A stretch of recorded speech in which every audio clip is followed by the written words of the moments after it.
বাংলাদেশের মধ্যে অনেক কিছুতে এরা বাংলাদেশকে দিতে আমার জানা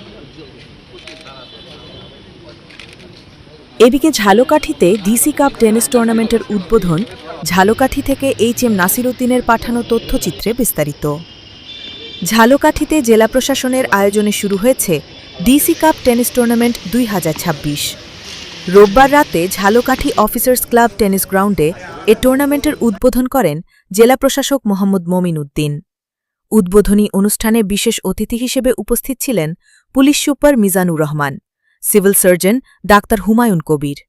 অনুষ্ঠানে সভাপতিত্ব করেন ঝালকাঠি পৌর প্রশাসক মোহাম্মদ কাউসার হোসেন।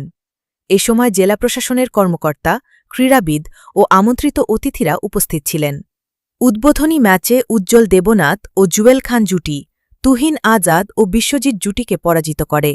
জমজমাট এ টুর্নামেন্টে মোট ৭টি দল অংশগ্রহণ করছে। আয়োজকরা জানান, জেলার ক্রীড়াঙ্গনে প্রাণচাঞ্চল্য সৃষ্টি এবং টেনিস খেলাকে আরও জনপ্রিয় করার লক্ষ্যেই এ টুর্নামেন্টের আয়োজন করা হয়েছে।